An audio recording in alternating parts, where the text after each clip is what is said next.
Good morning, John. I have good news and bad news. The good news is that I have so much awesome to put into this video that the bad news is that I have to put something extremely unawesome in the beginning of the video to balance out all of that awesome.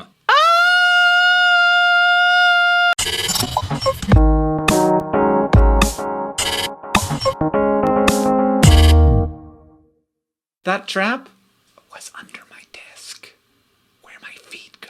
My bare feet! And now that you have that non-awesome, onto the awesome. Yes, indeed, this has possibly been the longest sequence of awesome days in a row since mankind was invented by Zathura from the planet Zorkos, who invented mankind.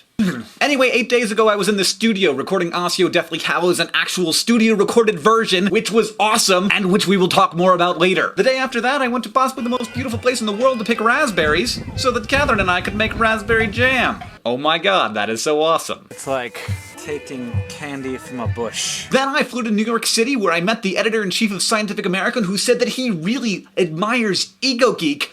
Oh my god! So if being on NPR is like being knighted a nerd, having the editor-in-chief of Scientific American said that he really admires something that you've done is, it's kind of like being king of nerddom for a day. For that day, I was king of nerddom.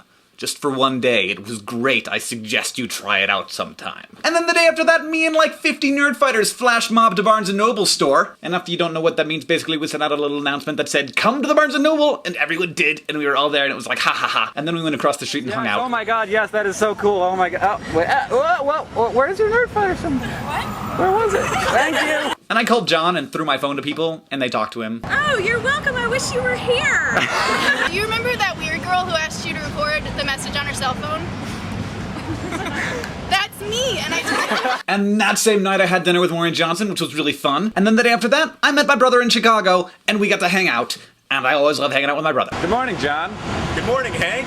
And then the day after that, I got to continue hanging out with my brother, except that instead of just hanging out with my brother, it was like hanging out with my brother doing all of the awesomest things in the world. I don't actually even know how many people know this, but this is how that day started out. John and I are at Google Chicago headquarters right now, and we're stuck in the lobby because we don't know who to call. It's like shadowed glass, but you have to get down really low on your knees and then you can see what's going on. They're having a book drive right now. Yes, indeed. John and I gave a little bit of a lecture at Google's Chicago headquarters. We talked about YouTube and online video and online communities in general, and it was really very entertaining and very interesting, and it was good to talk to the people at Google about that kind of stuff. Because, you know, they own all of everything outside of this box. They own it. But that was only the beginning of the longest day of my life. We then went to a Chicago library event where there were over 380 Nerdfighters. And they were among the most prominent Nerdfighters in existence. They included the Short Sisters, Lena of the Butterbeer Experience, Brittany of the Parcel Mouths, Lauren, Leanne, Kaylee, and Christina of the Five Awesome Girls, Secret Sister Rosianna, Secret Brother Adam, all of these people! All in the same room at the same time, the first time I've ever seen any of them outside of the YouTube screen!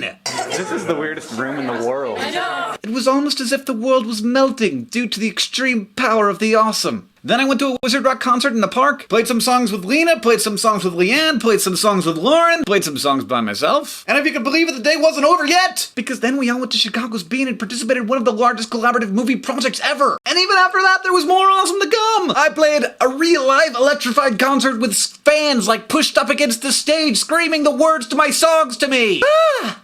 That was awesome too! And then me and many Nerdfighters danced all night long to other Wizard Rock bands. And yes, the DJ played Don't Stop Believin'. And that leads me to the one unawesome thing that happened in Chicago. Leanna, the Five Awesome Girls, and I decided that it would be cool if we let people order the CDs that had already sold out at Terminus. And so Leanne took people's money and took down their addresses on pieces of paper, which then fell out of my pocket while I was dancing like a madman. So if you bought one of those CDs from Leanne, please email me immediately at sparksflyup@gmail.com. Sorry, I'm such a spaz. And then the day after that, I flew back to Montana, witnessed the joining together of two of my great friends in holy matrimony, and then I went to sleep, and then I woke up, and it was the last day of the Western Montana Fair, and I got to go to the fair and look at goats and llamas and eat corn dogs, and then go to a demolition derby! So that was my 8 days of awesome, John. The only way you can continue it is if you discuss the political situation in Georgia while giving yourself a Zay Frank peanut butter mask!